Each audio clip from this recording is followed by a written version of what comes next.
Bonjour à tous, aujourd'hui on va parler de convexité avec une petite propriété qui préfigure la fameuse inégalité de Jensen qu'on démontrera plus tard. On prend un intervalle i, donc une fonction convexe sur cet intervalle. On va montrer que quel que soit le triple ABC dans i, eh bien l'image de a plus b plus c sur 3 est inférieure ou égale à f de a plus f de b plus f de c sur 3. Voilà. Donc, je vais rappeler quand même rapidement ce que c'est qu'une fonction convexe. Et on va illustrer ça et la démonstration va dire elle est intéressante, elle n'est pas très compliquée. Et ça nous amènera à une autre propriété plus générale que je vous mets ici. Alors, propriété qui est un petit peu compliquée par rapport à celle qu'on va démontrer là.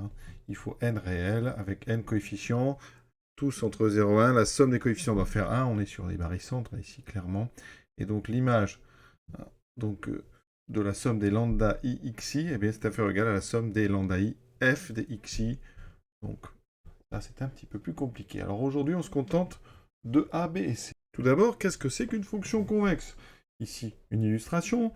Quand on prend deux points quelconques sur l'intervalle où elle est convexe, eh bien la corde, c'est-à-dire le segment qui relie les deux points ici en rouge, est toujours au-dessus de la courbe sur le segment. D'accord? Donc en propriété, ça donne cette inégalité-là. Ici, je vais mettre la valeur de x ici, y, ça sera l'abscisse du point qu'elle est là. Quand vous prenez un point entre x et y, en fait, c'est une combinaison de x et de y. On peut écrire lambda x plus 1 moins lambda y, avec un lambda qui est entre 0 et 1. C'est un barycentre, en fait, de x et de y, avec des coefficients positifs entre 0 et 1. Ici, je vais placer f de x. Ici, f de y, d'accord. Il faut bien comprendre que, eh bien, quand vous prenez l'image de cette croix, de ce point, c'est pas une croix, c'est un réel, on arrive ici.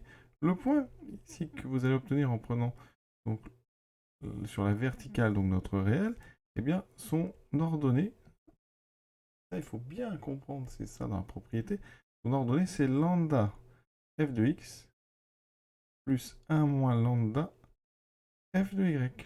Et donc la convexité nous amène à dire que, eh bien, l'image que je trouve sur la courbe verte ici, donc f de lambda x plus 1 moins lambda y, est inférieur ou égal à l'image que je trouve sur le segment ici, sur la corde, donc lambda f de x plus 1 moins lambda f de y. Et ceci pour n'importe quel lambda entre 0 et 1. Donc pour n'importe quel point que vous avez placé entre x et y, vous aurez cette propriété, c'est ce qu'on appelle la convexité. La courbe est toujours en dessous de ces cordes. Ça donne une première propriété. Si je prends lambda égale 1 demi, eh bien j'obtiens donc 1 demi de x plus 1 demi de y. Autrement dit, ça c'est l'image du milieu de xy, est inférieur ou égal au milieu, vous allez ici avoir f de x plus f de y sur 2.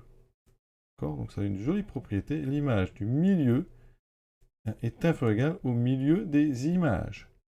Eh bien la propriété qu'on va démontrer aujourd'hui, ce sera pour trois valeurs a, b et c. On est parti. Comment faire? Eh bien regardez, c'est très astucieux. A plus B plus C sur 3. On va le séparer en deux. On va mettre A sur 3 plus B plus C sur 3. Mais je vais être astucieux. Je vais essayer de fabriquer une combinaison de deux éléments de I avec une somme qui vaut 1. Donc là, j'ai un coefficient, vous voyez, 1 tiers de A. Je vais donc ici essayer de mettre un 2 tiers. Comme j'avais déjà un 3 ici, ça me force à mettre un 2 ici. Donc A plus B plus C sur 3, c'est 1 tiers de A plus 2 tiers d'un autre réel b plus c sur 2. Et je vais appliquer ma propriété de convexité avec lambda égale 1 tiers, donc 1 moins lambda vaut 2 tiers, avec x égale a, y égale b plus c sur 2. J'obtiens donc, comme f est convexe sur i, que a et b plus c sur 2 sont dans i. D'accord, je vais vraiment être rigoureux. B plus c sur 2 appartient à i, c'est le milieu de deux donc éléments de notre intervalle. Donc un intervalle, eh bien, quand vous prenez deux éléments, le milieu est aussi dans l'intervalle. Et là, j'ai une première chose qui me dit que f, donc, de, eh bien, 1 tiers de a, donc ça veut dire que l'image de f, donc f de a plus b plus c sur 3, est donc inférieur ou égal à lambda, donc 1 tiers, de f de x, donc f de a, plus 1 moins lambda, donc 2 tiers, f de y, c'est-à-dire b plus c sur 2. Voilà la première étape. On est presque arrivé. Alors, mon f de b plus c sur 2, je vais le transformer. C'est f de 1,5 de b plus 1,5 de c. J'applique encore la convexité sur bc, et ça me donne donc inférieur égal à... Et là, le lambda vaut 1,5, inférieur égal à 1,5 de f de b plus 1,5 de f de c. Et ça, je vais le mettre dans l'égalité que j'ai obtenue à l'instant. Hein.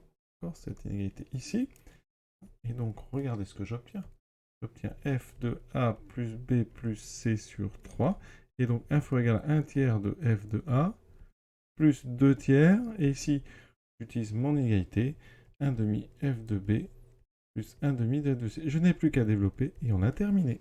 Et vous voyez que j'obtiens, quel que soit b et c dans i, f de a plus b plus c inférieur égal à, enfin sur 3 inférieur égal à 1 tiers de f de a, plus quand je développe, vous voyez les deux se simplifient, 1 tiers f de b plus 1 tiers de f de c.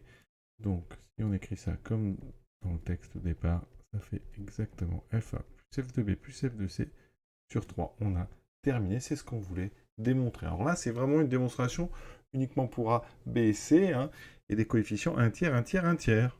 Et comme je l'ai dit au début, hein, ceci est un cas particulier d'une inégalité beaucoup plus large, l'inégalité de Jensen, qui dit que donc, si on prend une fonction convexe, eh bien, elle équivaut à convexe sur un intervalle dans lequel on va prendre n réel, pour n coefficients entre 0 et 1, dont la somme vaut 1, eh bien, on a cette inégalité. Vous voyez que là, c'est un cas particulier avec lambda égale 1 tiers, tous les lambda y va 1 tiers, et x1 égale a, x2 égale b, x3 égale c. Voilà. À très bientôt pour la démonstration de cette jolie inégalité de Jensen.